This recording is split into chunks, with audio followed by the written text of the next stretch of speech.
Namaskar, I'm Dr. Sonali Naik. Today we are going to read the 19th chapter from Gajanan Vijay Granth. Before that, let us do a meditation. Sit quietly, close your eyes, take a deep breath.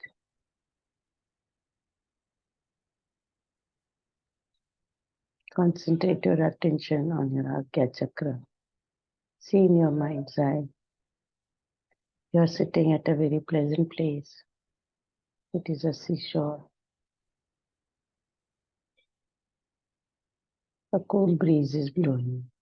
You can hear the beautiful sounds of the waves. You are very happy, very peaceful, meditating upon Lord Rama. Lord Rama is standing in front of you. Seeing him, you are filled with happiness. You bow to him, he blesses you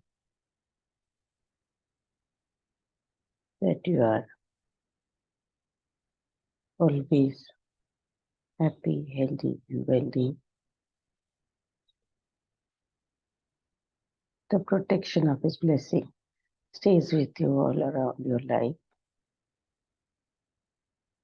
Within this protective cover, you are forever loved, forever guided, forever prospered, forever protected. Because of this, your life is full of happiness, full of enthusiasm.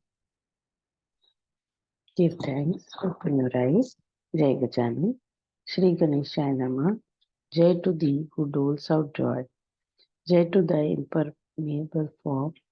Let my devotion remain at your feet with no discrimination of any sort.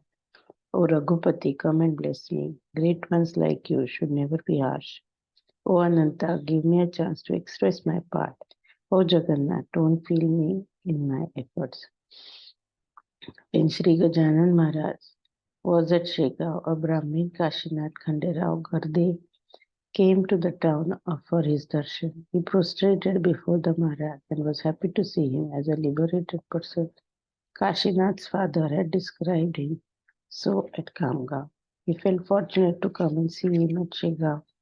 While he was thinking so, Maharaj pushed him with his elbow.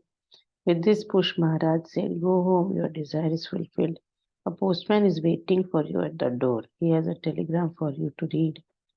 Kashinath was confused and couldn't comprehend the meaning of what Maharaj said, as he had not come to ask for anything, nor could he ask Maharaj for the meaning. He bowed down to the saint with folded hands and returned to his place. Kamgaon. A postman was really waiting at the entrance with a telegram addressed to him. He read the message within an instant. It said he was promoted as Munsif and was posted at Murshi office. This made him understand the saint's elbow nick. Once Maharaj went to Nagpur city on an invitation of Shri Bhutti. Nagpur was the capital of Bhosle's kingdom, but had now lost all its grandeur. This was because of losing freedom, which turned an owner into a beggar and bestowed greatness on foreigners. Elephants and horses were replaced by motors. Changing times have such an effect, and for this no one is to be blamed. Sri Gopal Bhutti's residence was at Sitabadi, and Maharaj was housed in a palatial building. This was like enclosing a tiger in a fortified place away from strangers. Sri Gopal Bhutti's intention was to keep Maharaj at Nagpur forever. For Shegaon people, he appeared as Akrur, taking away Sri Krishna to Mathura. Shegaon became a deserted place. They asked Hari Patil to arbitrate. "Please bring him back to Shegaon," they said. "Without him, our town looks dead. You are the head here, and he is a rich man. You giants can fight like elephants. It takes an elephant to fight an elephant, not a punny fox from the crowd." Maruti was selected to face Chandramari and Arjuna with Karna in the bouts. They requested Hari to go to Nagpur and get the saint back to Shegaon soon. In fact, the saint stayed reluctantly at Nagpur, like God Shri Krishna at Hastinapur. Maharaj repeatedly asked Bhutti to let him go. Bhutti ignored the request, dissuading him from doing so. Though Bhutti was a pious and a decent person, he was also proud of his possessions. He called scores of people to dine with the saint and participate in devotional songs throughout the day. But he did not allow Shigao people to visit Maharaj. Guests who came to take him were turned back. Now it was Haripati's turn. The great devotee boarded the train along with some selected friends on his journey to Nagpur city to bring back the beloved saint. Simultaneously, Maharaj at Nagpur said, "Oh Gopal, let me go away from here before Patil Hari reaches Nagpur. All peace here will be lost soon. You do possess a lot of wealth, but he has executive power and strength." Hari arrived at Nagpur and entered Bhutti's house by force, pushing away watchmen at the gate of force. At this time, a big feast was in the offing, with many Brahmins squatting on sesame plank seats with silver plates and bowls and good food to eat. Maharaj was sitting in the corner on a decorated seat. Such was Bhutti's wealthy decor. He was called the Kuber of Nagpur. Maharaj rushed to the door when he saw Haripati, like a cow running to her calf after a long party. He said, "Oh Hari, let us go back to Shegao. I don't want to stay here any longer. It is good that you have come." So saying, he started walking out of there. Har Gopal rushed forward and caught his feet, saying, "Maharaj, don't go before you eat. Kindly oblige me by taking your meals, and then you may go where you like." Then he said to Haripati, "Please give this a pause. Join us in taking prasad with Shri Maharaj. I understand that he wants to go back at all costs. I request you to save my prestige in front of the Brahmins. If Maharaj does not eat any food, they'll also leave, and it will be a matter of shame for me. So please join the feast before you go." Hari Patil agreed to this. Maharaj and devotees took their meals. A lot of people gathered to take the saint's darshan. Janaki Bai, wife of Gopal Bhutti, goddess of the household, was a very pious lady. She bowed to Maharaj's feet and said her wish remained unfulfilled. Maharaj understood what she said and applied kumku to her forehead. He blessed, "You'll get one more son who will be very victorious. You will attain salvation during the time of your husband." Saying thus, Maharaj left for Raghuji Raje Bhosle's place. Raghuji Raje was a pious and noble. He was a person most liberal and an ardent devotee of Sri Ram. His assets were blessings of Maharaj, though he had lost his kingdom large. Then he went to Ramtek after taking darshan of Sri Ram. With Hari, he returned to Shiga. Swami Sri Ranganath, a great saint of Dhar Kalyan, came to meet Gajanan Maharaj. They exchanged notes in their own way, not decipherable in a simple way. Sri Vasudevananda Saraswati, born at Mandgaon, came to visit the saint at Shigaon. He lived on the banks of Krishna river and believed in ritualistic forms of prayer. When he was to come to Shigaon, Maharaj called Badapav and said, "One of my brothers is coming tomorrow. Be sure he is properly respected. He is very orthodox. See that the premises are clean. No dirty pieces of clothes should be seen. If he sees any, he will be annoyed like Jamdagni. That Karada Brahmin is always clean. He is learned. He is a learned man of discipline. He will never compromise on the right procedure of religious rites." So said Maharaj on a day previous to the visit. Swami arrived at Shigaon at the right minute. They looked at each other and smiled. Both appeared immensely happy. One was a believer in karma and the other was in yoga. One was like the sweet fragrance of jasmine, the other was that of rose supply. One was like the sacred Ganges, the other like Godavari river of sages. One was the incarnation of Shiva, the other Vishnu resting on the kings of serpents. When Swamiji came into the chamber, Maharaj was sitting on his cot, snapping his thumb with finger, and the snapping stopped when he arrived, and the two saints looked at each other. Then Swami sought permission to depart from there. Bharabha was surprised. He desired his doubts to be clarified. He said, "You two have different ways, yet you call him your brother. It is strange." Maharaj appreciated Bala's question. There are three paths to reach the omniscient. They all take you to the same destination, the final point of self-realization. They appear different and confuse the onlooker. Karma Marga emphasizes on cleanliness and silken wear. sacredness of human touch and worship thrice a day, fasting and rituals in a disciplined way. One who goes this way is a real orthodox. Any omission deprived him of the karma marga. He's got to be careful on his course. He shouldn't hurt others even by his words. Bhakti marga stresses on the devotional prayer. Here the mind has to be crystal clear. Even a shadow of unclean thought will deprive the person of what is sought. Compassion, love, and modesty must rule the heart of the devotee. He must have faith in scriptures and worship and continuously have the name of God on his lips. There are these are the requirements of Bhakti Marga. One who acquires them can meet God. This is the easiest way of self realization, but practicing it is harder than the Karma Marga direction, like the sky posing an illusion of being nearer to the viewer. The spread out of Yoga Marga is bigger than these three. It lies in the mind of the practitioner. A person following the Yoga Marga requires no external methods. Whatever is in the universe around can be found in his inventory. He travels the path of yoga with all these things inside, yet he has to know the methods regularly required in the series. Asan, Rechak, Kumbhak, knowledge of Ida and Pingala veins, Dhauti and Mudra Tratak, the yogi should know for his success. Knowledge of Kundalini and Sushumna should show him the right path. This will lead him to knowledge of self, yet it has to include love for all. Any action without love is a waste. It is thus essential to preserve the love aspect on all three self realization trails. Color of the skin, tall, short, beautiful, ugly, are just attributes of the body. They have no effect on the soul. Everyone looks different but has a soul in the same mold. The same thing can be said of these three paths. They look different but have the same target. This disparity is totally forgotten when they finally attain their object. The path one follows is important to him. Those who fail brag about superiority of their tree.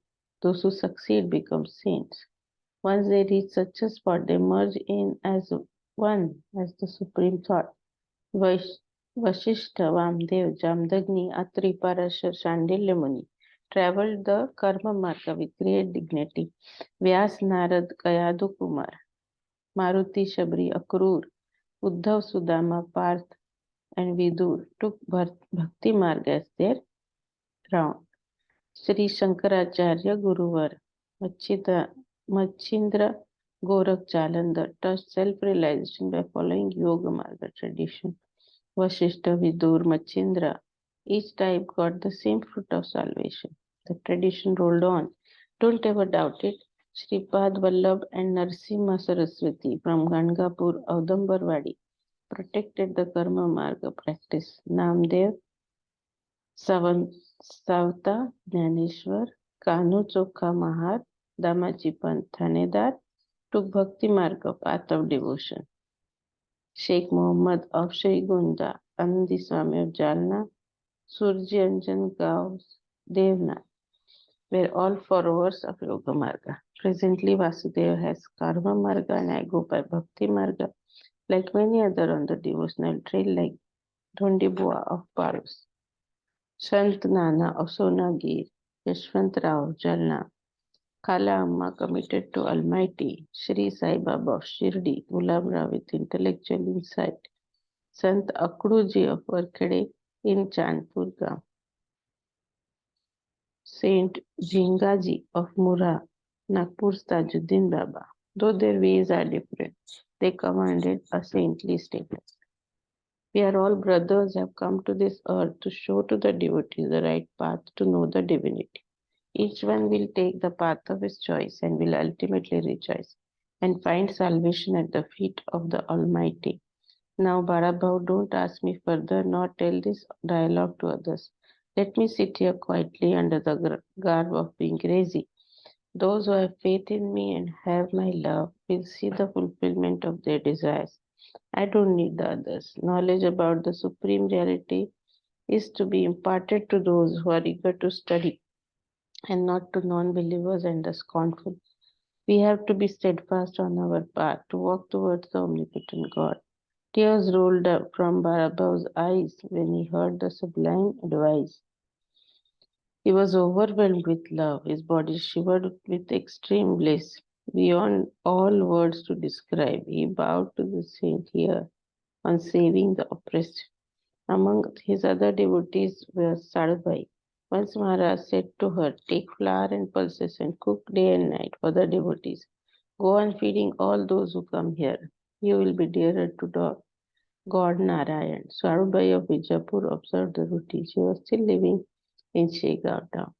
One Prahlad Bhuva Joshi had an opportunity of being blessed by Maharaj, but lost it unfortunately. There was one Tulsi Rama at Jalam near Khamga. He had an intelligent son named Atmaram. Because of his special liking for Veda scripts, he went to Kashi for further analysis. A bath in the Ganges, food for alms, from alms. Studying with Guru was his daily program. Today, students are different. They waste their time in entertainment. There is no chance of learning with this type of predisposition. Atmaram had his own identity. He was aware of his responsibility. On return from his studies, he went to Shigao to pay respects to Sri Gajanan Maharaj.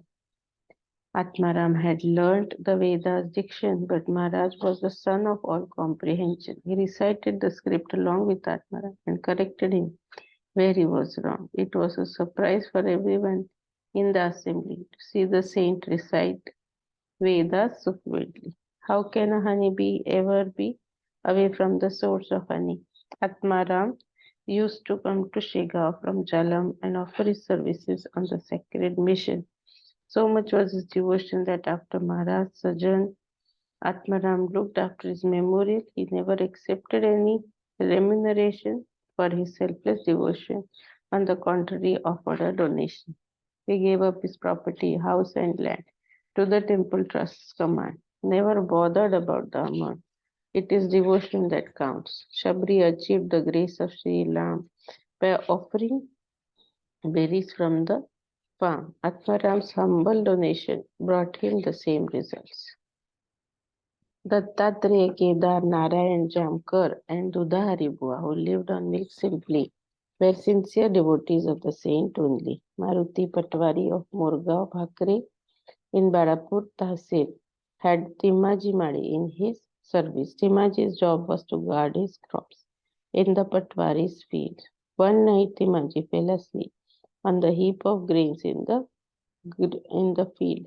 Some donkeys entered the premises and started gobbling from the heap. As Maruti was a devotee of Maharaj, the saint had to rush to the field and to save the precious eel. He called Timaji to wake up from sleep. Timaji woke up to see Maharaj disappearing from the scene. He saw the donkeys and drove them away, but thought of Maruti's wrath at the break of the day. He realized he had betrayed his boss. Nearly half of the heap was already gone. Timaji had a great sense of responsibility. There was no excuse for negligence of duty. As against these present day servants do not care for the interests of their masters and are dishonest and arrogant. Timaji was not of that class. He was unhappy over the loss. He could not find reason to excuse himself. He decided to own responsibility of the loss and beg pardon from the boss. Though he was in his mind, he was sure that Maruti will forgive him for his behavior. He thus went to Maruti and humbly touched his feet, and he said, "My sleep I has put you in the loss.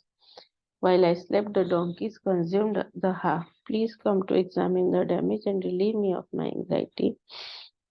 Maruti said he had no time to inspect the field. He was going to Shega for his darshan routine. However, on his return, he would visit the scene. When Maruti reached Maharaj in the morning, the saint was sitting with Jagu Patil and Badabhav near him. Maharaj smiled mildly and said, "I had lot of trouble last night. As a devotee, you have used me as a watchman at sight. You employ lazy servants and sleep comfortably at night. The donkeys devoured your grains stealthily. So I went and woke up Devaj. I asked him to wash the stuff and come back." Maruti was quick enough to understand. He bowed down to the saint and said, You are our sole supporter. Responsibility of a child is on his mother. Whatever we possess belongs to you. You are in control of what we do. The heap of grain is yours, just for name's sake. Timaji was there. You control the universe from here. A mother tolerates trouble given by children. I bring a child, you rush to Moreka to save me from incurring loss. I will go back and remove Timaji from service. Maharaj said, no, no, this is not justice. He is honest and felt sorry for his lapse. Did he not come to you to report the mishap? He even suggested you go to the field to assess the loss in the yields. You told him you are coming here and will go to the field after returning there. Maruti was overwhelmed by the limitless kindness of Sri Gajanan the saint. No one has spoken to him of donkeys entering the field, yet he knew everything that was happened on the night by his inner vision. In Shake 1816, an incident occurred in Balapur city. Maharaj was sitting in the veranda of the house of Sukhlal Bansilal. He was bare-bodied 100%. Passers-by paid respect to the saint. A police constable happened to go to that street. His name was Narayan Asraji. He lost his temper looking at Maharaj and said the man was a hypocrite. He is sitting naked intentionally and this should not be tolerated kindly. He poured abuses on the saint and the saint, not satisfied, he beat him with a cane. In spite of the cane marks on the body, Asraji went on hitting him badly. A shopkeeper named Hundewala intervened and said, it is not proper to beat a saint. You have no reason to act in the manner. Is the protector of saints on this earth. Looked at the cane marks on his body, and put an end to this absurdity. This way you are inviting your own death, like a sick man ignoring rules of good health. You are doing the same by hitting a pious man. It is still not late to beg pardon from Maharaj. Havaldar said there is no reason for me to beg his pardon. A curse from a crow won't kill animals. This naked man on the main road side is uttering filthy words. To brand me wrong is simple injustice. The prophecy proved to be true. The Havaldar and his relatives died in a fortnight without any clue. Thus, each one has to be cautious in rating people around us. To determine their credentials, hypocrites are saints, as it happened in Havaldar's case. In the district of Nagar, a small but beautiful town of Sangarne is situated on the banks of Pravara river. The famous poet named Anandafandi came from this small town only. A man named Hari Jakri lived here. He was a Yajurvedi Brahmin poor. He moved from place to place for survival. In his travel, he reached Shegaon to have a darshan of Sri Gajan Maharaj. He saw thousands distributing prasad, celebrating fulfillment of what they asked. The blessings of Gajan Maharaj, looking to all that he thought, it appeared I may have to go back without getting the grace I want. It is because of my bad luck. My luck stands like a rock. No vegetation, even grass, grows on such surfaces. I get food one day, know not the fate of the next day. Such has been the life so far. No one will get me a bride. I am a pauper. So, Swami Gajanan, abode of happiness life, I desire the pleasure of married life. I would like to have a virtuous wife, to have a marital bond to rejoice. As Chakhade was engaged in these thoughts, Maharaj pondered in a different sort. He spat on Chakhade and said, others want to get out. This person wants to get into the mundane net. He looked at Hari Zakri and said, you will get everything you have desired, a wife and a happy married life, with children and money on your side. Now go home and enjoy your lot. Don't ever forget the Almighty God. Maharaj gave him money for marriage and expenses. He lived a happy life. How could the grace of a saint go waste? Once Sri Ramachandra Govind Dimunkar with Vasudev Bendre went to Mukna River, which runs through the hills of Sahyadri in the tehsil of Nashik at Igatpuri. The woods there were lush green, fruits-laden trees stopped bending. Wild animals roaming without encumbrance along the river ran a small stream. It flowed through the narrow valley called Kapiladhara by many. It is considered holy in countless ways, and have people bathe there in auspicious days. Nimonkar was a yoga scholar. He desired to extend his knowledge further. He inquired with ascetics at the place. They all turned down his request. Disappointed by this, he folded his hands and implored God to show him the right man. Suddenly, he saw a person at Kapildhara who could teach him the ways of yoga. He had long arms reaching his knees, who appeared to be a sage indeed. The calm man with face so calm was sitting there in meditation for long. Namunkar prostrated before him and waited till evening for him to open his eyes. The yogi did not open his eyes nor said anything. Throughout the day he didn't eat a thing. Other ascetics returned with the approach of evening. With folded hands, Nimunkar begged knowledge from the sage.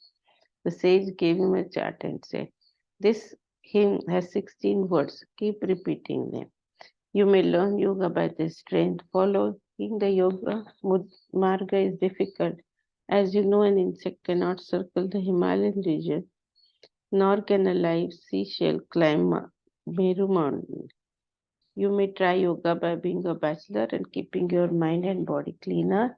If you do it with all sincerity, you may get some asanas without difficulty.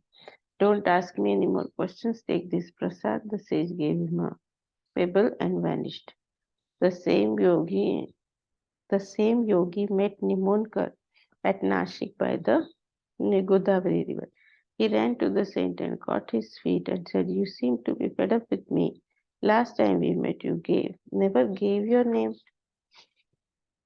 or address of the place to meet." Maharaj said, "The red pebble I gave you tells my name. This is from Narmada and indicates God Ganesh. You couldn't guess it, as it is hard to understand. My name is Gajanan. I am from Shega. Come with me to the residence of Dhumar, where we will discuss about yoga in all." Thus saying, Maharaj disappeared as he talked. Nimunkar went to Dhumar's place, where he was happy to see Maharaj again. He bowed to Maharaj in his mind and told Dhumar happenings at Kapildhara and Nashik. Dhumar was happy and praised the saint, advised Nimunkar to worship the pebbles every day and perform asanas in a right way. Tukaram Kokate of Shega faced the misfortune of losing his offspring when it was born. To Maharaj he promised the child, or to Maharaj he promised a child out of those which survived. By the grace of Maharaj he got three children, one of which was to be given to the saint. Tukaram forgot all about his promise because of his immense love for his offspring. Narayan, the eldest son, got sick one day. Medicines could not help him any way. Tukaram remembered at this moment the promise he had made to the saint. Narayan survived and served the saint with grace, with a message to all to honor their promise. In the month of Ashad, Maharaj and Hari Patil went to Pandharpur city to meet Vitthal, the Supreme Almighty, God addressed by many names as Kalpataru, Kamalnath, and all in all of saints, controller of the universe and acclaimed by Vedas, protector of all, consort of Rukmini residing in saints' hearts, compassionate, kind to devotees from all parts and of all sorts. Maharaj arrived at Pandharpur and took bath in Chandrabhaga river. Then he went to the temple to meet God Vikthal. He prayed to Almighty. His prayer to Almighty was simple. O protector of all devotees, all powerful consort of Rukmini, please listen to my appeal. As per your command, I have lived in the world fulfilling desires of devotees. You know my mission is now over. I seek your permission to go away from here. I wish to stay at your feet at Vaikuntha in the ensuing month of Bhadrapad. Thus saying, Maharaj folded his hands. Tears rolled from his eyes at the thought of separation from Hari, who befriended him a lot. Hari Patil asked him with folded hands, "Why these tears? Have I hurt you by any means? Please tell me. I am perturbed at this scene." The saint replied, "You will not understand it even if I explain to you the reason. It requires deep penetration. It requires a deeper perception. Do not harbor any tension. I can only say that our association is now coming to an end.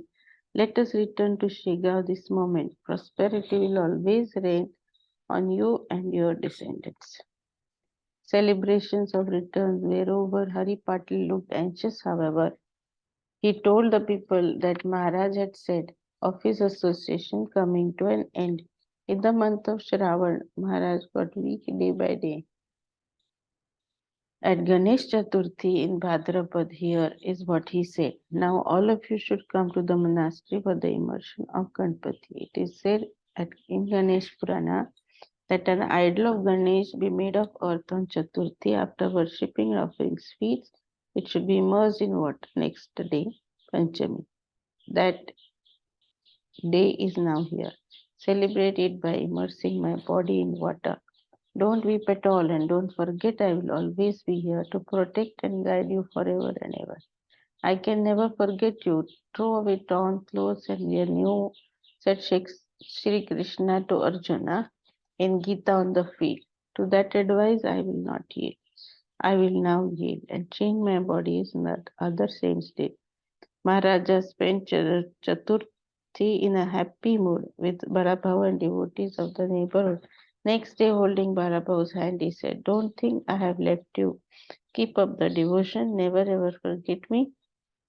I am here only for your information." Saying so, the great saint stopped his breath and by pranayama pulled it up his head.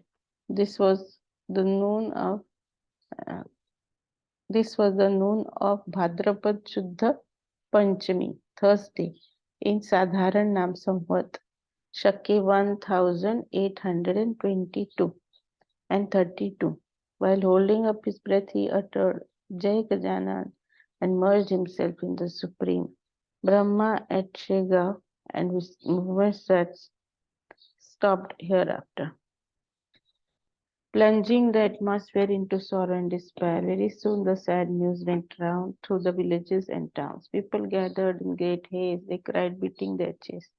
"Gone is our living God, is gone forever. Gone is the savior of downtrodden people and poor. Gone is our solace and comfort and happiness. Winds of time have extinguished the flame of knowledge. O Gajanan, you were our guardian. Who will offer us protection now? There is no reason to leave us so soon." All the devotees, Vishnu Sabam Kadla, Patil Tarajan, Sripat Rao Kulkarni, Hari Patil rushed to the monastery. It was the day of Rishi Panchami. All of them decided to close Maharaja's Samadhi the next morning. This was announced at the site. They decided to wait till the evening for devotees to come and pay respect. They remarked that fortunate ones will get darshan. This news went round to various sections. Govind Shastri Dongaonkar, a learned person, said, "Maharaj would keep the life flame burning till the affectionate devotees keep coming. To prove that, he said, keep some butter on the head." The lump melted with the foam. This was the effect of Yoga Shastra covered by Maharaj. Govind Shastri and Maharaj can live like this for an year. But it was advisable to close Samadhi after darshan over here. It was greeted by all. 1,000 devotees sang devotional songs. Devotees who lived far away from Shega got the news in their dreams, flashed by Maharaj. A huge crowd of devotees gathered at Shega at Rishi Panchami. A chariot was taken to its last journey. Many bhajan singers reached Shega in big processions. Roads were cleared and decorated with rangoli, illuminations with all over to celebrate the journey. Maharaj was moved to the decorated chariot, and the Last journey started. I went round the town all night, preceded by musical band on the side. Uh, Others said Jai. Small groups sang bhajans. Others said Jai to Sri Vithala. Tulsi, Gulal, Bukka were showered on Maharaj, distributing sweets as the saints' prasad. Some from the crowd showered rupees and coins on the chariot, carrying the saint. The procession moving through Shegaon reached the monastery at the dawn. He was carried to the place of Samadhi and bathed in the chanting of religious melodies. Had final worship was offered with rituals and honor, the gathering shouted Jai Gajanan. Jai to the God who came as a man, Jai to whom who bestowed immense bliss, Jai to the Lord of this group. Saying thus, the body was rested. With the lead, with head to with head to the north at Samadhi place, everyone voiced it, saying Jai Gajan. The pit was filled with salt, argaja, abir, and so on. The saint is still here. Prayers were offered for 10 days. Large gatherings visited the place. Each one was offered food on those days. As prasad of Gajan Maharaj is at the saint. Innumerable devotees participated in the ritual. Greatness of saint is really supreme. Even an emperor is insignificant before him. With, we hope this treatise brings happiness to the devotees. Jai Gajanan.